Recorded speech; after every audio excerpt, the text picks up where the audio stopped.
Shalom saudara-saudaraku yang saya kasihi di dalam Tuhan Yesus dimanapun saudara berada saat ini. Senang sekali kita bisa kembali bertemu dalam kesempatan saat ini. Berbeda dari waktu-waktu sebelumnya, kali ini saya sengaja berada di dalam rumah untuk membagikan renungan singkat saat ini. Kenapa saya memilih kali ini ada di rumah? Selain memang saat ini sudah memasuki musim penghujan, sehingga cukup riskan kalau berada di luar rumah, seringkali terhalang cuaca yang kurang kondusif karena hujan. Nah, tapi bukan itu saja, saudara. Tapi ada satu maksud dan ada satu tujuan kenapa saya menyampaikan renungan ini dari rumah. Rumah adalah tempat yang paling menyenangkan bagi setiap insan di dunia ini. Rumah adalah tempat yang paling aman bagi siapapun. Karena itu sejauh kemanapun kita pergi, akhirnya ujung-ujungnya toh kita pasti kembali ke rumah. Nah, itulah sebabnya kali ini saya menyampaikan renungan ini dari rumah. Dan kalau saudara melihat di depan saya ini atau di atas meja ini ada sebotol madu, ya. Saya bukan bermaksud untuk mempromosikan madu ini, tetapi memang madu ini dikonsumsi setiap hari oleh anak-anak saya, oleh kedua putri saya, terutama Brenda dan Cynthia. Madu adalah sangat baik untuk kesehatan, ya, sangat banyak manfaatnya bagi kekuatan ataupun bagi stamina tubuh manusia, terutama bagi anak-anak. Karena itu selalu tersedia madu di rumah kami. Tentu kita tahu bahwa madu pun rasanya manis, ya. Apalagi di tengah masa pandemi yang masih berlangsung ini, kita mengkonsumsi madu juga sangat baik untuk mempertebal imun, ya, untuk menambah daya tahan tubuh dan segalanya. Nah, saudaraku, berbicara tentang madu yang manis, maka kita bisa melihat juga di dalam Alkitab bahwa Alkitab pun juga menyatakan atau menyampaikan kebenaran tentang madu. Yang kita tahu madu itu berasal dari lebah. Ya. Di dalam kitab Amsal pasal yang ke-16, Saudara, ayat yang ke-24 ditulis demikian. Amsal 16 ayat 24.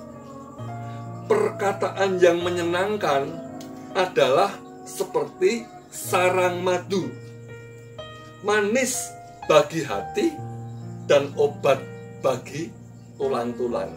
Haleluya, luar biasa sekali firman Tuhan yang tertulis di dalam Amsal ini. Ya, dikatakan sekali lagi, perkataan atau ucapan yang menyenangkan adalah seperti sarang madu.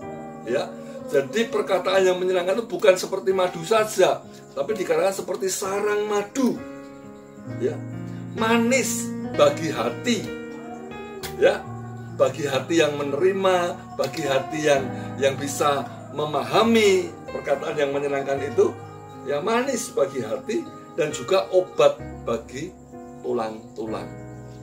Jadi Alkitab menggambarkan perkataan kita, khususnya kita orang percaya, itu juga diidentikan, diibaratkan seperti sarang madu yang menghasilkan sesuatu yang manis, ya, yang enak dinikmati oleh siapapun juga. Dan dikatakan perkataan yang menyenangkan seperti sarang madu itu manis bagi hati dan obat bagi tulang-tulang. Jadi perkataan kita orang-orang percaya itu bisa menyehatkan, bisa menyembuhkan, bisa memulihkan siapapun yang mendengar perkataan kita. Karena itu, saudaraku, sebagai orang percaya, mari kita belajar menjaga perkataan kita setiap saat, menjaga tutur kata kita supaya menjadi berkat, bukan menjadi laknat, bukan menjadi kutuk. Kita lihat hari-hari ini di tengah masyarakat, di tengah lingkungan kita, begitu mudahnya kita mendengar ucapan-ucapan yang nadanya, ya, merupakan sumpah serapah, ya, hate speech, ya ujaran-ujaran kebencian, saling memaki, ya saling menyumpahi dan segalanya, saudara. Itu perkataan yang tidak menyehatkan. Itu bukan perkataan seperti sarang madu yang menghasilkan sesuatu yang manis, tapi itu menimbulkan hal yang pahit, yang menyakitkan. Nah, kita sebagai orang percaya, anak-anak Tuhan, kita dituntut untuk bisa senantiasa mengeluarkan ucapan perkataan yang menyenangkan, yang seperti sarang madu, yang manis bagi hati yang menerimanya, dan menjadi obat bagi orang-orang yang sedang mengalami luka hati ataupun sakit hati. Sehingga dengan perkataan kita bisa memulihkan, membangun orang lain. Bukan karena kuat dan gagah kita tentunya, tapi karena Roh Kudus yang berdiam di dalam kita, yang mengurapi kita, sehingga kita dimampukannya untuk mengucapkan, menyampaikan kata-kata yang membangun, kata-kata yang positif, kata-kata yang menjadi berkat. Itulah kehendak Tuhan. Nah, di dalam bagian lain, di dalam kitab Yakobus, saudaraku, ya dikatakan dalam Yakobus pasal yang ketiga, ya ini nasihat bagi kita orang percaya tentunya, supaya kita selalu berhati-hati, supaya kita selalu waspada ketika hendak mengucapkan sesuatu. Dikatakan Yakobus pasal 3 ayat 9, dengan lidah kita memuji Tuhan Bapa kita, dan dengan lidah kita mengutuk manusia yang diciptakan menurut rupa Allah. Dari mulut yang satu keluar berkat dan kutuk. Hal ini, saudara-saudaraku, tidak boleh demikian terjadi. Ini peringatan keras bagi setiap kita anak-anak Tuhan, orang percaya. Ya, firman Tuhan mengatakan di sini, dari mulut kita ini bisa keluar dua perkara, dua hal yang bertolak belakang. Mulut bisa kita pakai untuk memuji Tuhan, memuji Allah. Tapi dari mulut yang sama, itu juga bisa dipakai untuk mengutuk sesama, untuk mengumpat, untuk menyumpah serapai manusia. Dan itu yang tidak berkenan di hadapan Tuhan. Dikatakan dari mulut yang satu keluar berkat, tapi juga sekaligus keluar kutuk. Nasihat firman Tuhan ini berkata, hal ini saudara-saudara tidak boleh demikian terjadi. Jadi artinya apa? Secara tegas firman Tuhan menghendaki kita untuk hanya mengeluarkan kata-kata berkat, kata-kata yang positif, kata-kata yang membangun, kata-kata kehidupan, kata-kata yang memuji dan memuliakan Tuhan. Nah, kiranya lewat renungan kali ini, mari kita disemangati, mari kita diarahkan firman Tuhan untuk senantiasa berhati-hati dengan bibir, lidah, tutur kata kita. Kenapa, saudara? Karena kalau kita baca di dalam Amsal 18 ayat 21, di situ dikatakan, hidup mati manusia, hidup mati seseorang itu ditentukan oleh lidahnya, ditentukan oleh setiap perkataan yang keluar dari mulutnya, dari bibirnya.